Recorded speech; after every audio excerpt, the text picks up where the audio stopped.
Elijah Young, Sarah Nyanath Elijah Young. I'm the Executive Director for Gender Empowerment for South Sudan Organization, a woman representative in the Tumahini Initiative, and also a signatory to RRCs, part of the stakeholders, signatories. And our statement, as mentioned by Jacob earlier, that we have put in the last 3 days a statement from all of us. I'm here to read it out for you. The stakeholders to the Tumahini Initiative press a statement on the current political and security situation in South Sudan, March 15, 2025, Entebbe, Uganda. We, the stakeholders to the Tumahini Peace Initiative, express deep concern over our country's deteriorating political and security situation as South Sudan entered the second extension of the transitional period on 22nd February 2025.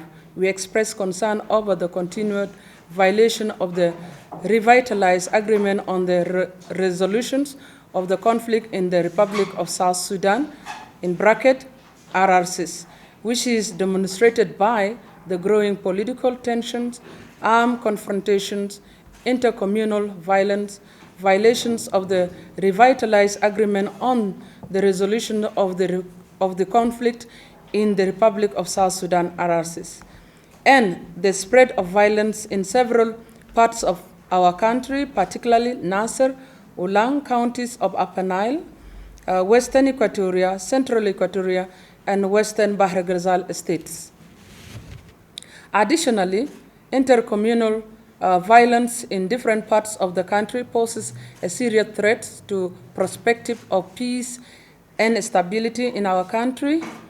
The resumption of the Tumahini peace process, therefore, decisive action is urgently needed to prevent further deterioration of the situation in our country.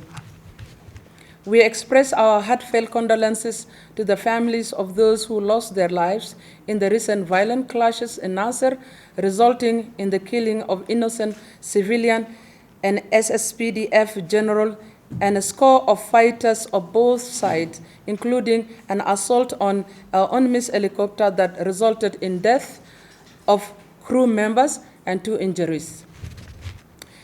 The security situation in South Sudan remains fragile, with flagrant violation of the RRCs, including unilateral changes in leadership position, arrest of senior members of the SPLM, IO, and continued reluctance to implement the agreement in letters and in spirit.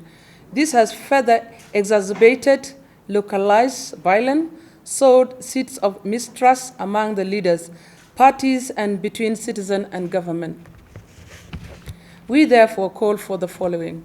1, immediate de-escalation for all warring parties to exercise restraint and engage in dialogue.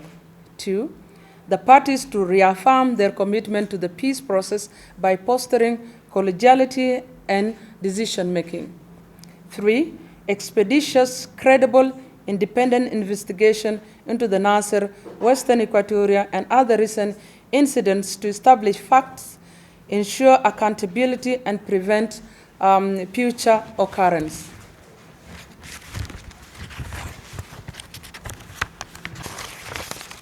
The government and other arms groups to urgently measure to protect civilians in the affected areas and ensure humanitarian access in areas of control.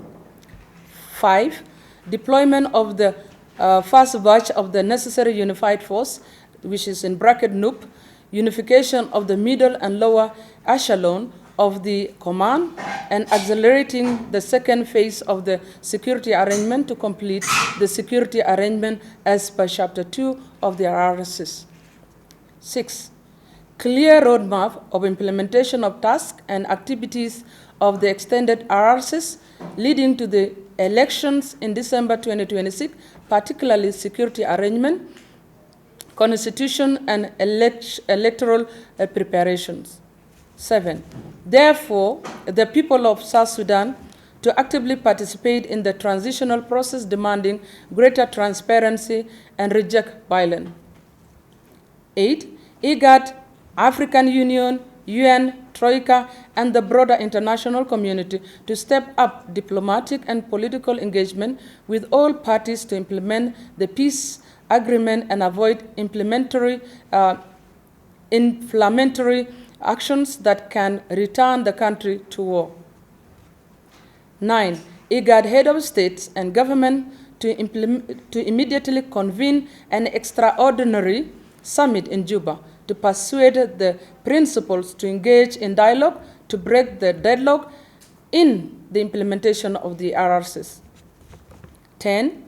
Immediate convening of the Tumahini Peace Initiative to include the talks to achieve inclusive peace as per the IGAD resolution of the 43rd Extraordinary Summit of Heads of States and Government on the political situation in South Sudan, dated 12 March 2025. 11. Immediate release of members of the SPLM-IO, the civil society detained, or their presentation before the court of law. In conclusion, while we recall the President's commitment and promise of the not taking the country back to war, we are concerned that the current political and security situation in South Sudan puts the country on the brink of war.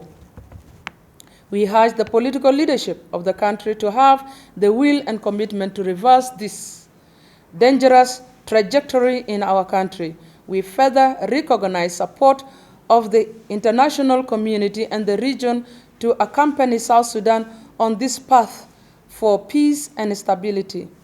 We reaffirm our commitment and support for peaceful resolution of conflict in our country as stakeholders. Thank you. You asked a very good question. In many conflict contexts, young people have obviously been framed as, especially those who are young men, have been framed as violence.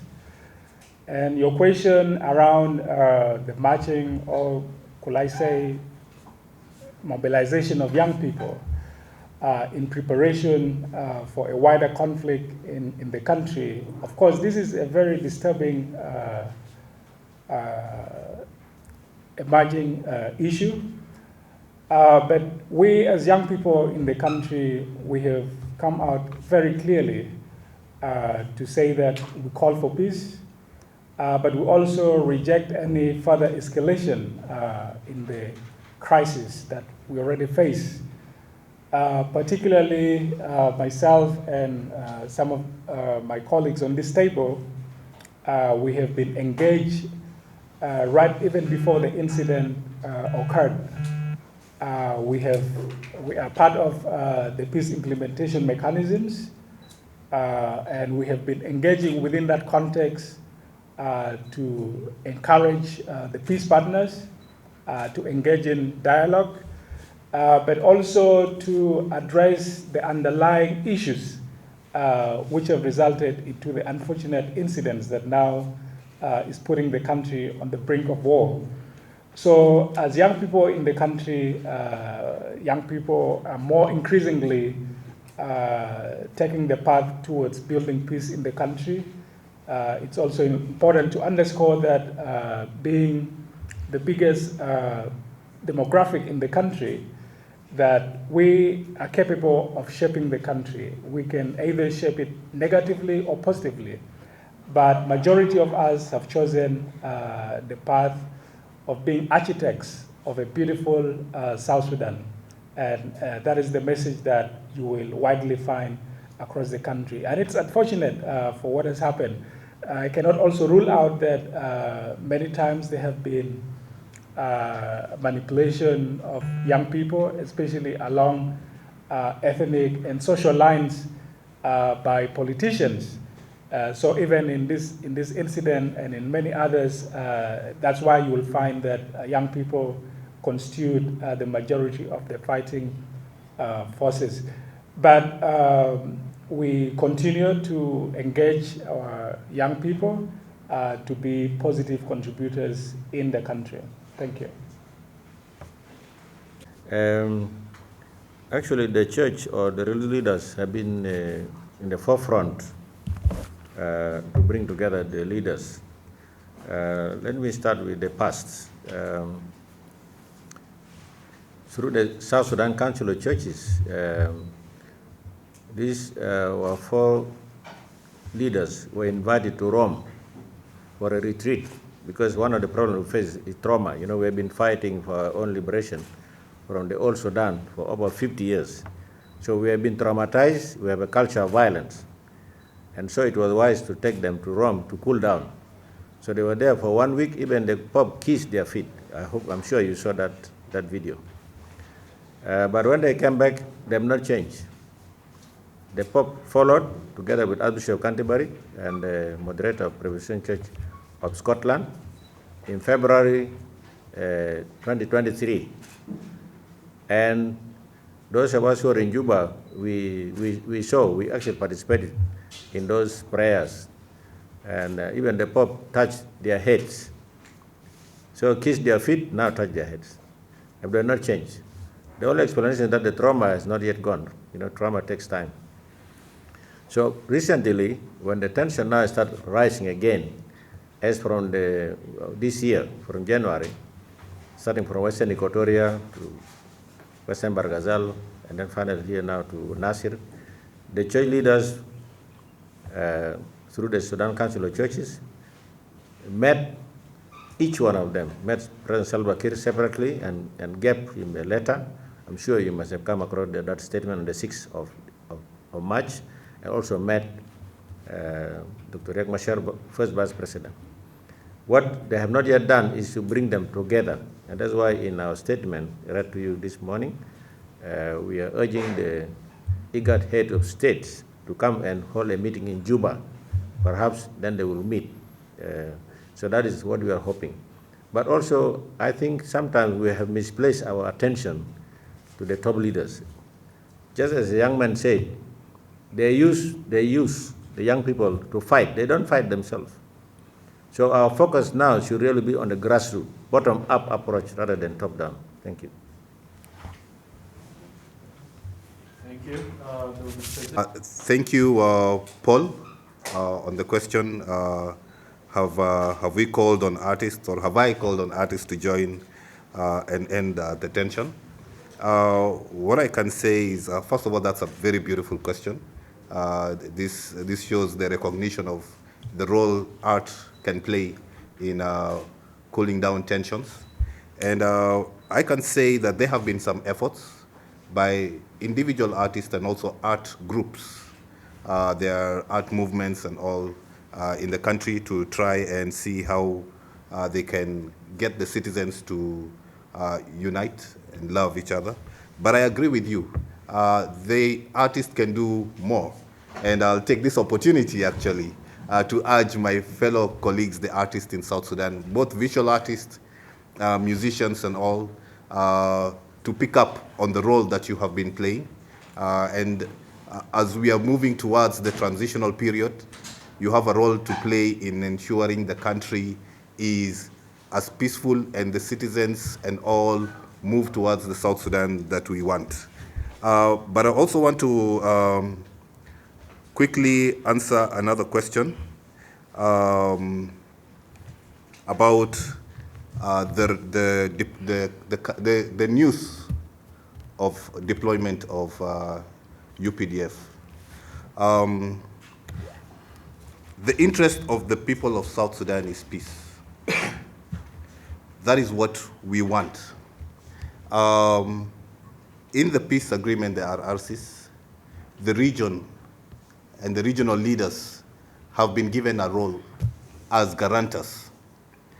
This is a big, huge role.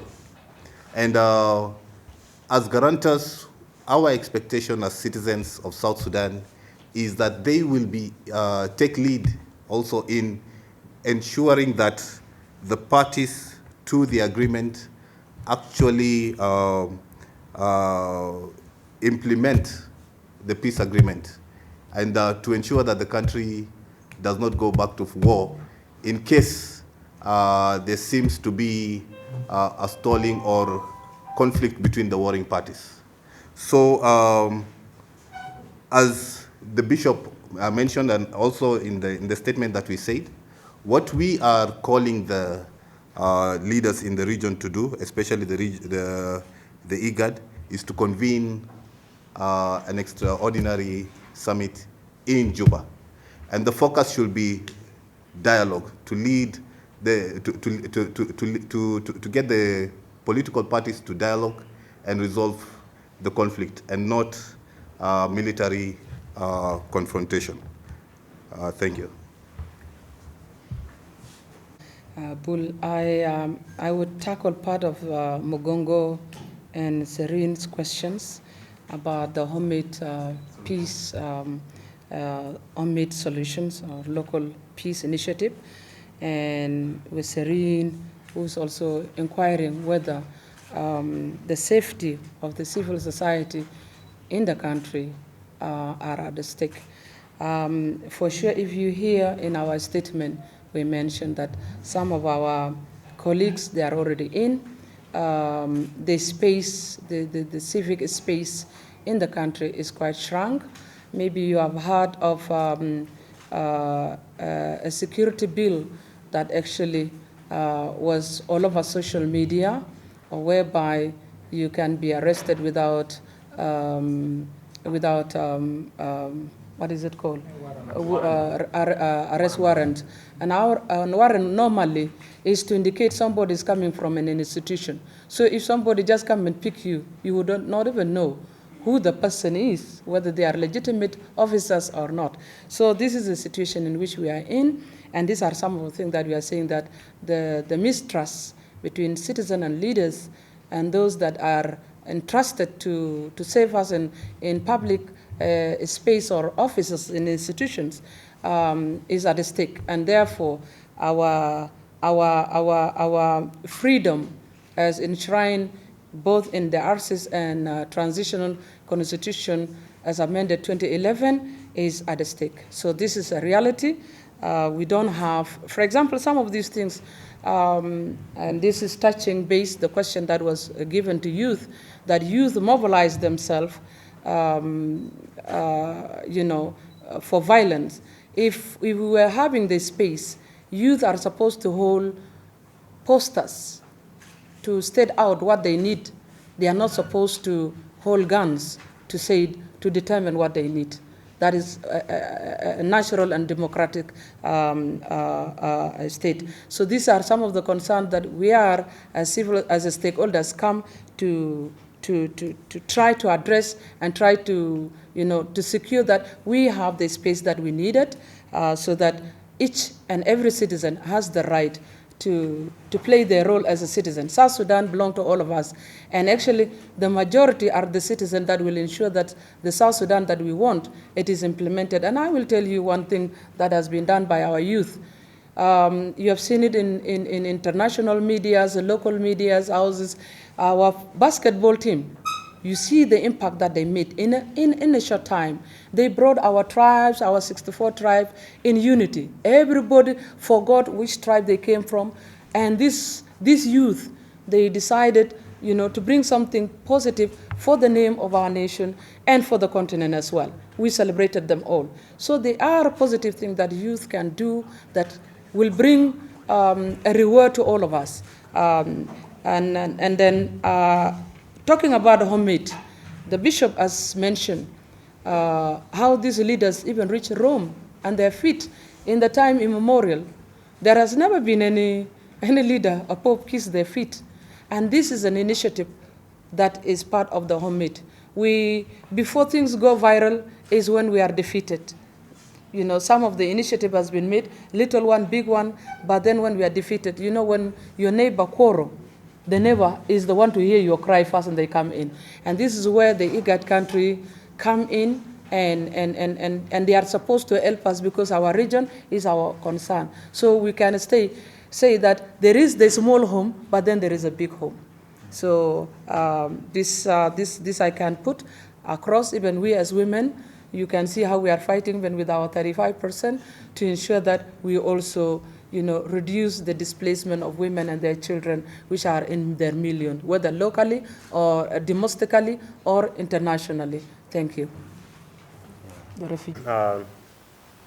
I think we all know that where one is born is where you always feel that you really don't go back and connect with your relatives. You need to go and connect with your ancestors. You need to go and connect with your grandfather, grandmothers, and every person that you actually miss back home. And once the uncertainty actually keeps on increasing like this, it just gives you more questions. But this question not only come to you and be like hopeless. No. And that's why I'm on this table. I'm on this table to actually represent the voices of those who are actually displaced, the refugees that are actually calling the leaders and saying, you know what, we want to come home. And we want to make sure that we are back home and actually living a dignified life in our own country. In 2018, when the South Sudan peace talks were actually happening in Addis Ababa, we had over 21 refugee representatives there. And what they were calling is, they are telling the leaders, you know what, please put the interests of the country first. Put the interests of the people first, and put the interests of those that are going to be coming after you first. So that's why I'm on this table, to actually come and present these voices. And if you also look at the Global Compact on Refugees, it clearly states that addressing some of the root causes of the conflicts that are actually leading to displacement around the world is actually one of the best solutions to the conflict or the displacement that is actually happening around the world. As we all know, right now there are over 100 million people that are actually displaced from their own countries of origin. So addressing the root causes, like what is happening in our country, South Sudan, and that's why here we are calling on the leaders. We're not saying go and involve yourself in a conflict. We're saying, no, can we actually address these problems using dialogue? Can we actually speak to each other? Because it's until when we sit down and say, you know what, there's no one who is going to come from outside to actually address our problem. It's going to be you and me. It's going to be the women. It's going to be the young people. It's going to be the elders. And it's also going to be the church leaders, plus the political leaders that are going to sit down and say, South Sudan is beyond all of us. South Sudan is for all of us to actually build. It is all for us to actually build a beautiful country where everyone is respected, where justice, liberty, and prosperity is for all of us. Thank you. I want to address my mind to a question from Chigongo regarding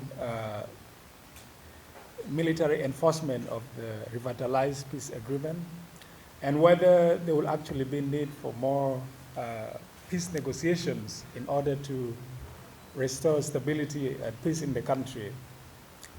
What I would say is I think there are levels to engagement when it comes to the issue of resolving conflict in the country.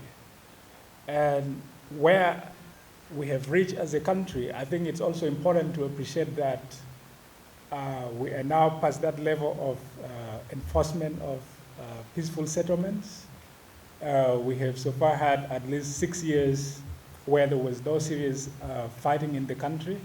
It's unfortunate that this incident is actually happening where we had our hopes very high that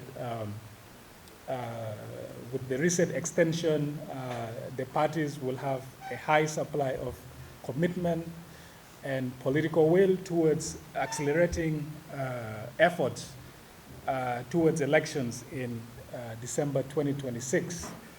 Unfortunately, this has happened. But I think as part of also building our own capacity in terms of resolving our conflicts, we cannot always be referring our issues to our neighbors or even to the international community to come and help us. It is important that our political leaders, it's important that South Sudanese take ownership of initiatives that seek to address disputes among themselves. And it is on this regard that I emphasize and appeal to our leaders, especially His Excellency the President and the First Vice President and the rest of the members of the presidency to engage in dialogue among themselves to help in this escalating the crisis, but also to send a very strong message of unity as a leadership, as the leadership of the country to the citizens. I believe this will also inspire the rest of the citizens to welcome this, knowing that their leaders are working together for peace, and the leaders are working towards fulfilling the promise of the revitalized peace agreement. So for me, that will be important to call towards our leaders.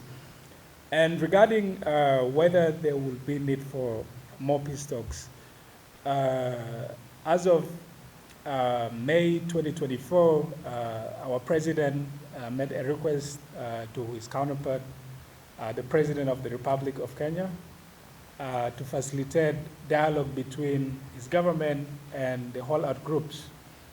There are those parties that did not sign the revitalized peace agreement in 2018, and we have been calling for a long time that in order to achieve inclusive peace in the country and to collectively move towards democratic transition, it is important to include all political and armed voices in this process. And on that basis, there have been the Tumaini Peace Initiative that has been ongoing in Kenya. This is an effort that will complement the ongoing peace process in the country under the revitalized agreement, but also bring those who had reservations, those who had issues which they felt were not sufficiently addressed by the RRCs in 2018. I think with its successful conclusion, it will strengthen peace efforts in the country, and I think South Sudan will be on the trajectory of stability and a democratic transition. What I can report is that as of today, that process has been adjourned since February at the request of the government of South Sudan, so they could conduct further consultations in Juba. But now with these political tensions in the country, I don't think it will happen within this month.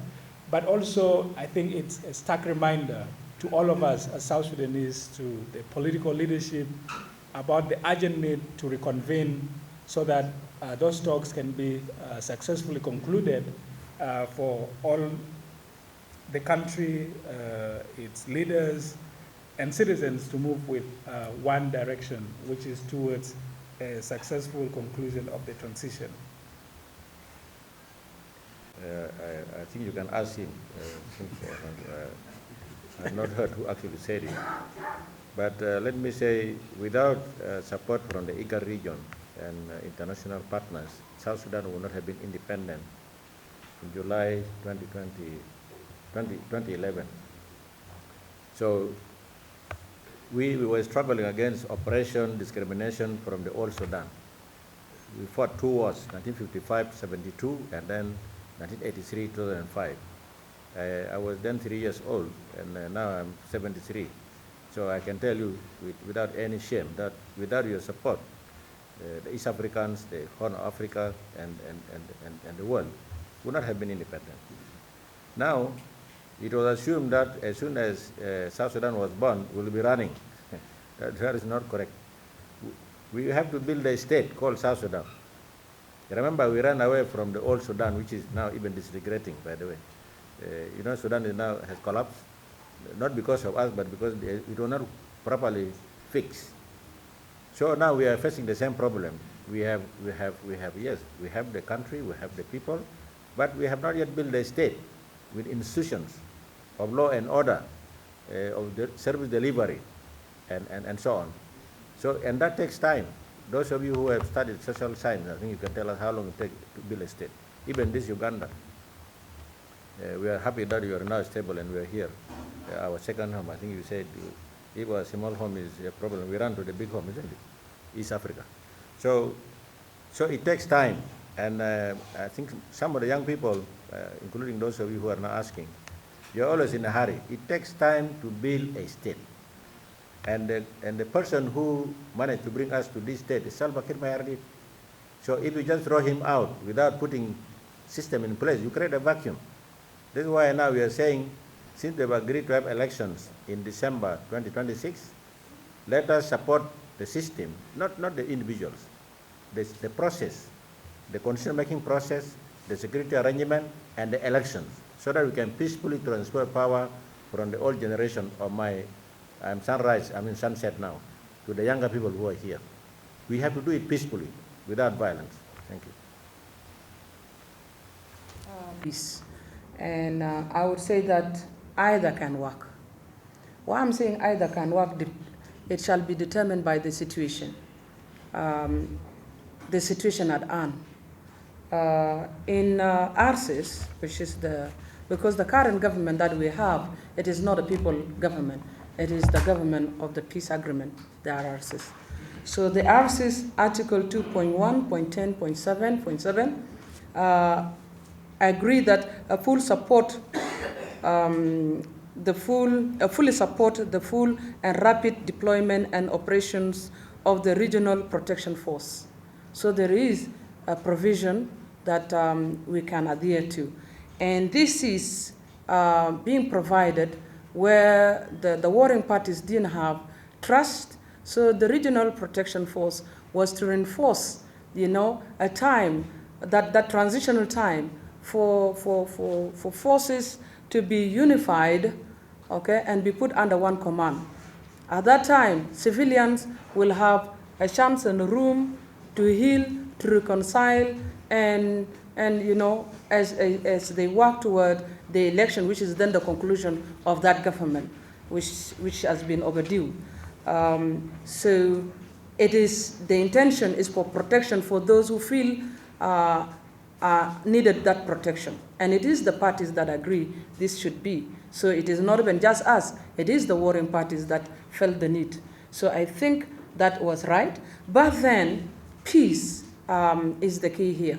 That is why we have peace that was signed, because they realize, the warring parties realize that we are not going to achieve anything through violence.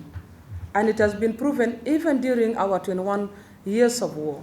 We never succeeded with gun. We actually came and succeeded with a pen, signing an agreement. That is what we succeeded finally. And this is where our sisterly neighboring countries such as Uganda, Ethiopia, Kenya, they come in, because 2005, we didn't just get it out of blue without the support of our sisterly country. Even when we got the international community from the other continent, it was through the help of our sisterly country that mobilized the continent, that mobilized the globe to come into our support. We didn't have the muscle to secure what we wanted. And this is the interest of everybody, which is why today, if you help the delivery of a woman, you don't want that baby to die if you are a midwife. And this is where we would say that the IGAD country can't just let South Sudan to die, the baby that they help in the delivery of that baby. It is the interest, the common interest of the region and the common interest of the continent.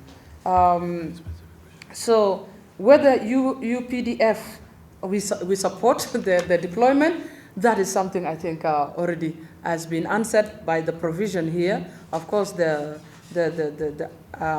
Regional Protection Force might have considered who should be part and parcel of this force based on neutrality, because if you take side, of course, the neutrality factor become an issue. But then, of course, bilateral issues, these are between the states. And I think I will not be in a position, or any of us will be in a position to answer those. Finally,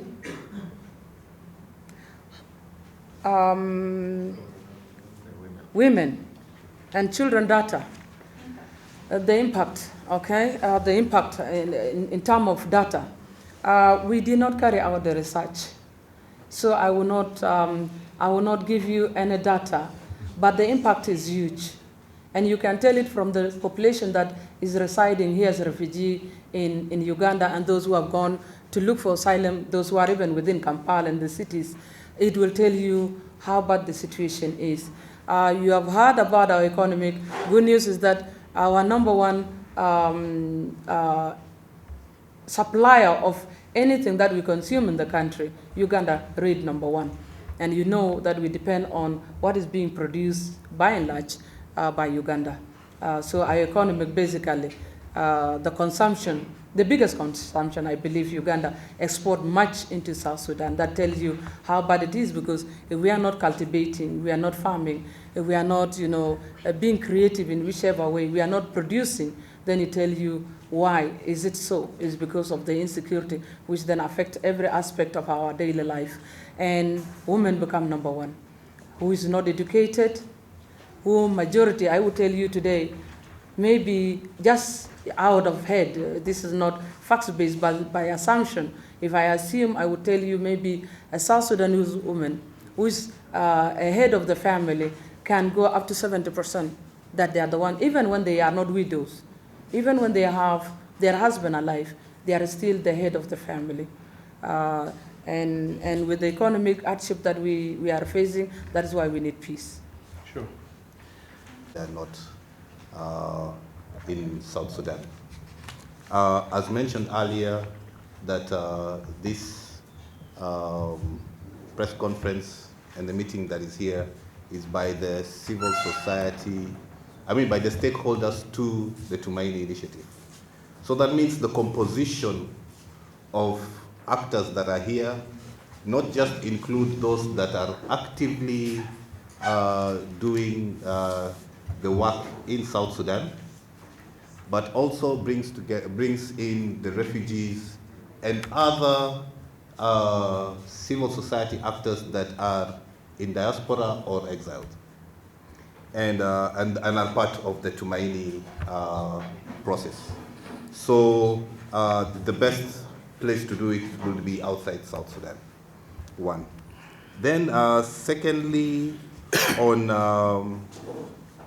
what I think is the root cause that is making the peace process fail over and over again.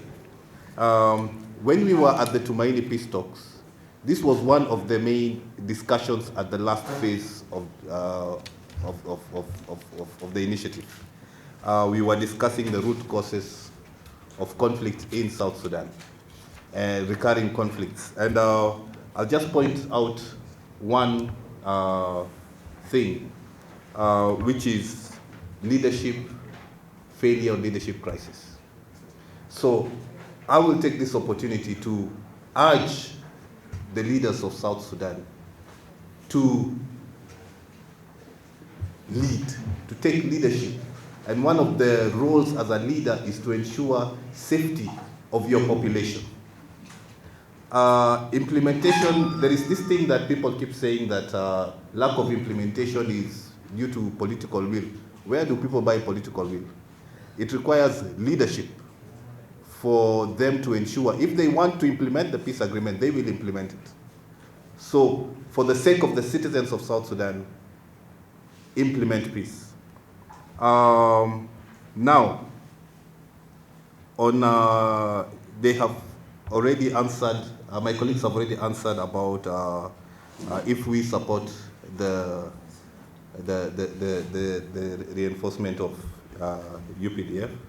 One thing that I could also add is right now in South Sudan, we are still also unsure of the facts, because right now we have two credible voices saying two different things.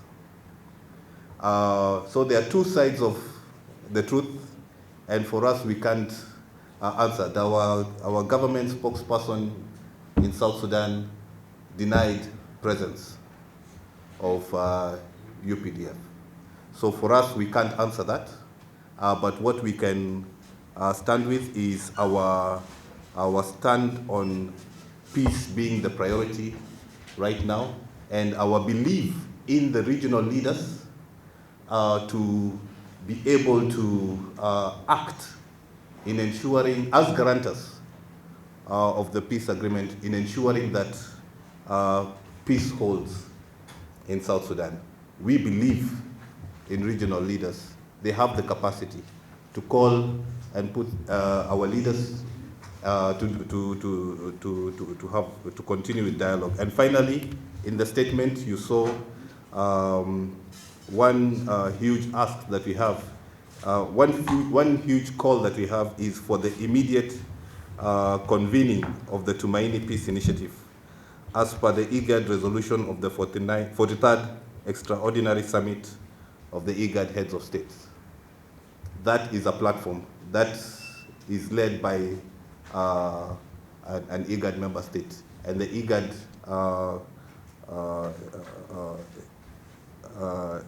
heads also in their summit were quick to call on the resumption of Tumaini. Thank you. Yes, and that is what is leading to the conflict in South Sudan. I believe as South Sudanese, there are so many opportunities that we actually missed. One of it was when the CPA was signed. Many of the South Sudanese that were actually displaced by the conflict, the 21 years conflict, who grew up in Uganda, who grew up in the DRC, who were in Kenya, who were in Ethiopia, and were also in Khartoum, Sudan by then, and some of them who were actually displaced to Chad or Egypt, they came back to the country. Now, that would have been an opportunity for us to dialogue, for us to actually have a conversation and say, okay, what is it that you have actually learned in Uganda? What is it that you have learned in Kenya? What have you learned in Ethiopia that can actually help the country to actually prosper? Where can we put an individual on merit base? How do we ensure that there is equality? How do we ensure that the justice, the liberty, and the prosperity that we actually mentioned in our country is actually in practice, and also in letter and in practice? So we missed that opportunity.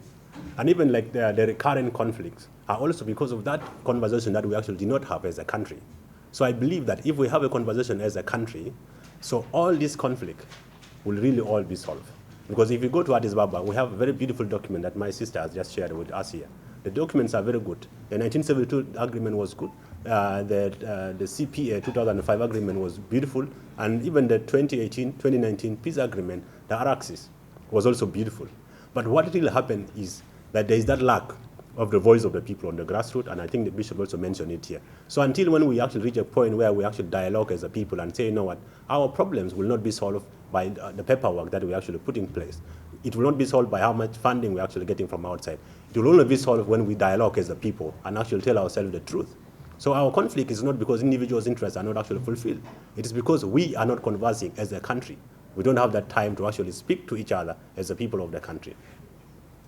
And as I conclude, I think the Tumaini Peace Initiative, the IGAD-led peace processes are actually going to be the only solutions to very many problems that actually the South Sudanese people are actually facing, whether inside the country, the economic hardship that they're actually facing in the country, or even outside the country. I think we have seen refugees in Kakuma recently striking because they don't have water, they don't have food. We've also seen refugees here in Uganda also like struggling. Why? Because there are a lot of circulating documents that are communicated by the UN agencies here that, you know what, they don't have even funding right now with the funding freezes and everything. They're now saying those women who are getting 60% food ration or income are now even going to get like 40%, and those who are on 40% are going to be getting 20%. So that is also that is causing a lot of anxiety among the people. That is also causing a lot of uncertainty and a lot of stress. So all this can only be solved when we have peace in the country. Because until we address the root causes of the conflict in our country, in South Sudan, we will not be able to actually speak as South Sudanese. We will not be actually respected wherever we are crossing. People will only look at us with sympathy and say, oh, you are from South Sudan. I'm very sorry with what is happening back home. We need to move from there and transition. And as Bishop said it, that it's going to take a process for us to actually have a country, for us to build a country. So I call all of the young people, whether you're in a refugee camp, whether you're inside the country in South Sudan, whether you're outside or you are studying, whatever you're doing it for the country. Please put the interests of the country first, be a peace agent, be a developer of the country, put your country's interests first, but not your individual or regional interests. Thank you. It seems like the elephant in the room is the deployment of the UPDF. While I may not be able to satisfactorily answer that question, but my view is that Uganda is a part of the IGAD countries in the region.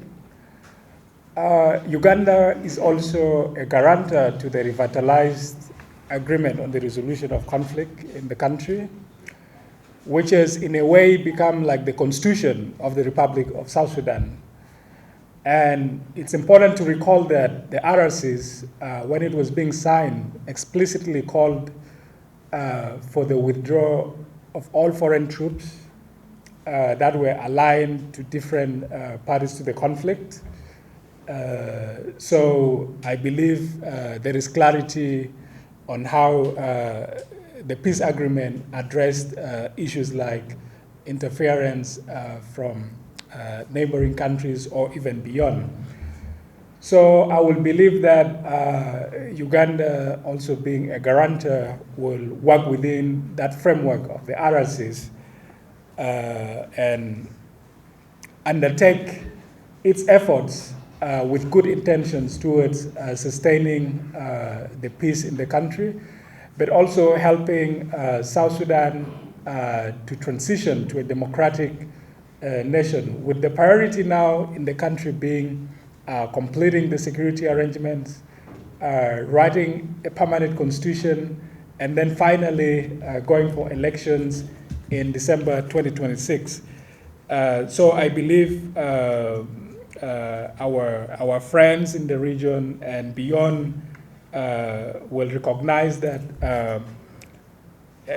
undue external interferences only undo the good work that they have been part and parcel of over the last couple of years. This is, I think, very important to note. But also, just adding a little bit to what my brother was addressing, the question around the causes of the unending conflicts in the country. I think it's important to appreciate that there is multitude of factors, which many did not start with the current leadership.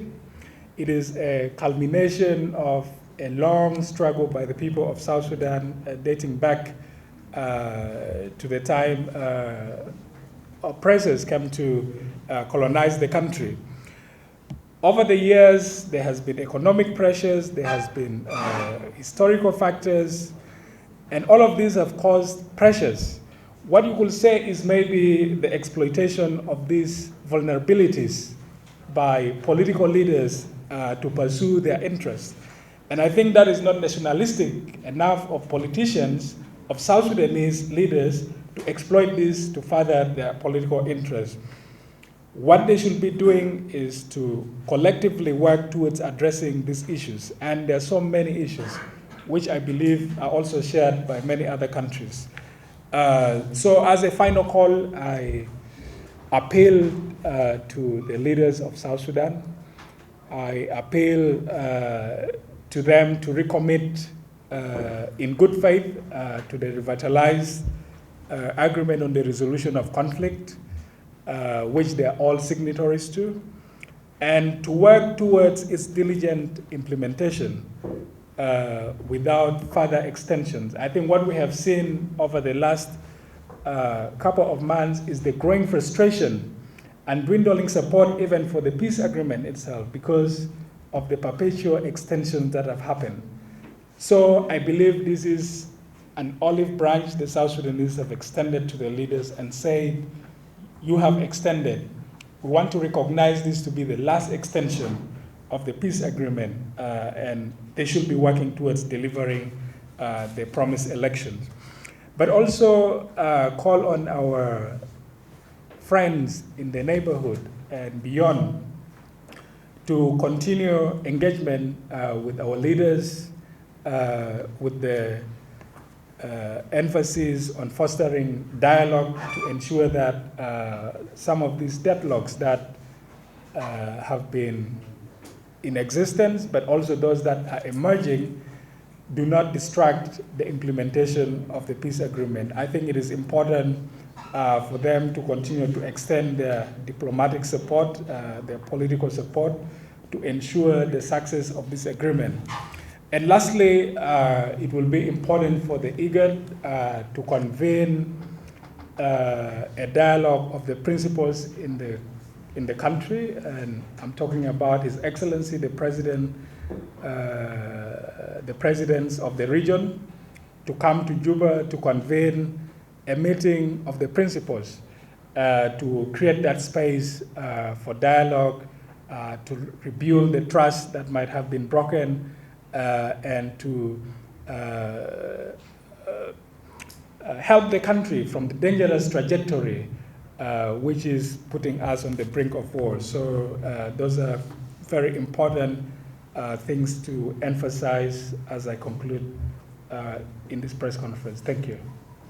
You have to go back to our struggle for independence. Actually, South Sudan emerged with multiple armies because we were struggling against Sudan armed forces. So we have a lot of armies. The question was now, how do you unify this after independence? And I happened to be in Addis Ababa, the first round of talks. Actually, I'm in third year now. I've been to Addis Ababa, I've been to Addis Ababa, to RRCs, and then now to Mining. So I'm in third year. Actually, I can talk with confidence. We did ask one of our generals from the first Anyanya War, and the late Andrew Makur, asked Sium Mesfin of Ethiopia, how did Ethiopia manage to unify its forces? And Sium said, no, there is no comparison between Ethiopia and South Sudan. In Ethiopia, the government now in power were the rebels. They took over and dismantled the army of Mengistu. Those of you who are young, you may not have heard about Mengistu, but I was there. So the rebels now became the army of Ethiopia. And then they reduced themselves by 20% and then brought in the Ogaden forces. In the case of South Sudan, we did not defeat anybody, so we have multiple armies. So the second question was by Andrew Makur, which country in Africa would be near to our context? And they say probably Angola. Those of you heard about John of Sambibi and so on. Four armies in Angola. I don't know whether they manage now, I don't know. So the question now is, how can you help South Sudan to have a unified army? It's in the chapter 2 of the agreement. You have heard about phase 1, not completed or partly done, and now we are saying let us do part 2. So if UPDF can actually go and help technically, that will be welcome, together with other forces, rather than maybe fighting. So we need second technical support to create our own unified army of South Sudan. That process started, but it was not finished. Now the other part, which is we borrowed also from Patrick Lumumba, because we were stuck on this, and I was in Bahir Dar, Lake Tana for another name, August 2015. We called for Patrick Lumumba. You know him, PLO. I think he's a Kenyan. We asked him the same question: how do you deal with this? You are somebody, a scholar, you have learned a lot of things. He said, first, you have to accept that these people have fought, sacrificed without any salary for 21 years. They were in the bush to get South Sudan. Now, instead of calling them, you are corrupt, you are what, you should thank them for their sacrifice. So the way you do this, you prepare a retirement package. You have a retirement package, and then approach those who are already like my age, over 70, and say, now, General, thank you very much, you have done very well, this is our gift to you. And then you leave this seat honorably. And then he said, don't leave them also idle, because they've been used to generals, His Excellency, honorable, So while they're eating their gift, you should keep them busy, like Thabo Mbeki, of South Africa. He mentioned this. You keep them as envoys while they're eating their gift. Up to now, that recommendation of PLO has not been implemented. Probably because we have no resources. Even the oil now has stopped because Sudan is in crisis. So we may need to revisit that, by the way, because the general cannot just go home and then you assume that there will be peace. They have to be rewarded for their sacrifice, because they have children, they have wives, even themselves. Now even people are being paid salaries for the whole year, because there is no money from the oil. So I think we need to help ourselves.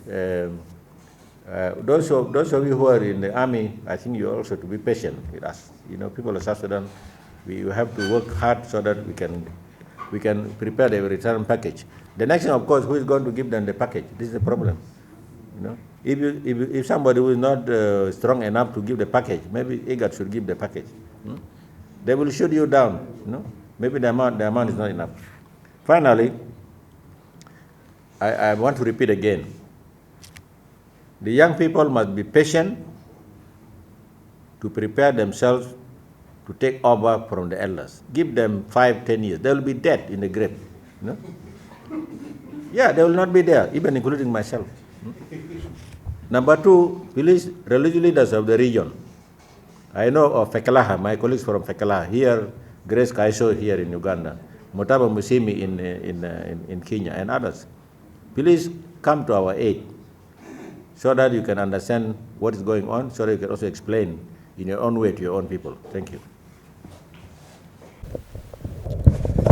For me, our statement has actually laid out everything that we had wanted to say. But in my conclusion, I would just, because the other question, the last questions, I think they have been satisfactorily answered by my previous colleague on my behalf, or as I consider. But I just wanted to remind us in the RCS preamble, the leaders actually committed themselves to 2011 transitional constitution as amended, where they say that they are recommitting to the foundation for united, peaceful, and prosperous society based on justice, equality, respect for human rights, and the rule of law.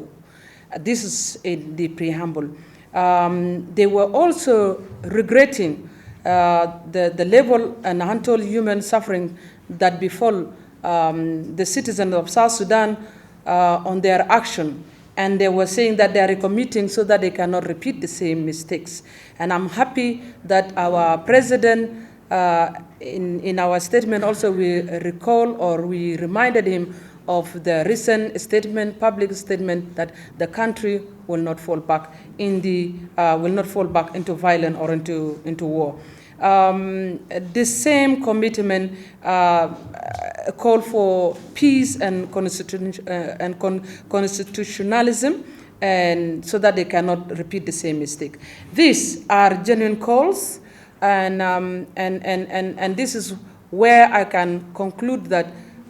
In my conclusion is that I am here to remind the leaders of South Sudan, all the 5 parties that are signatories to the RCs, that go back to the preamble of the RCs and see the pledges that you have made as leaders and uphold to those pledges. And let this escalate.